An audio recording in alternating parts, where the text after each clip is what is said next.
শুটকি মাছের এই রেসিপিটা আগে কখনোই খাননি। বিশ্বাস করুন, এইটা খেতে এত মজা বলার মতো না।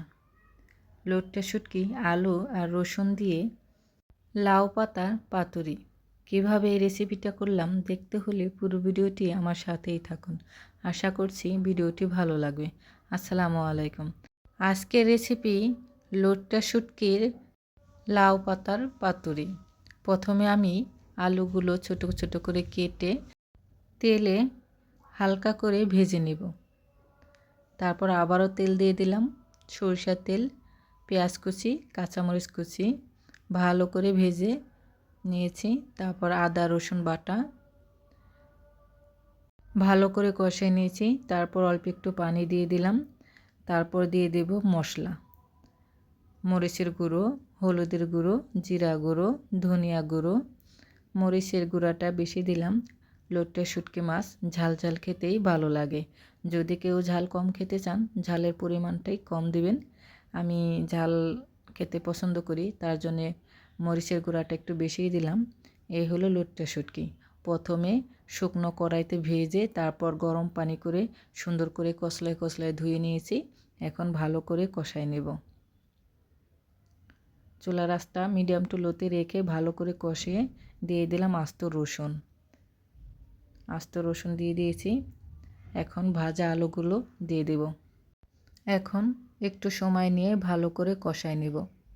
যে কোনো তরকারি একটু বেশি কষাই নিলে খেতে কিন্তু খুব ভালো হয়। অল্প একটু পানি দিলাম, কারণ আলুটা কিন্তু ভাজা হয়েছে।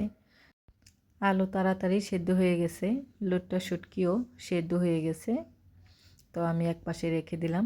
এখন আমি লাউ পাতা ভালো করে ধুয়ে ভালো করে বিছিয়ে নিচ্ছি। মাঝখানে শুটকি মাছের তরকারিটা দিয়ে দিচ্ছি। এখন চারো সাইডে ভালো করে আটকে নেব।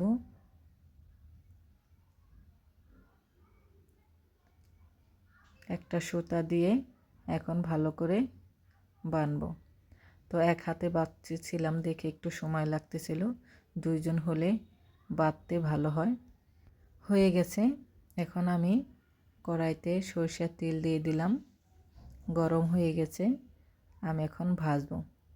চুলার আঁচটা মিডিয়াম টু লোতে রেখেই ভাজতে হবে, তা না হলে কিন্তু পাতা পুড়ে যাবে। হয়ে গেছে, আমি নামিয়ে নিলাম। এখন সুতাটা কেটে কি যে একটা ঘিরান লাগছে।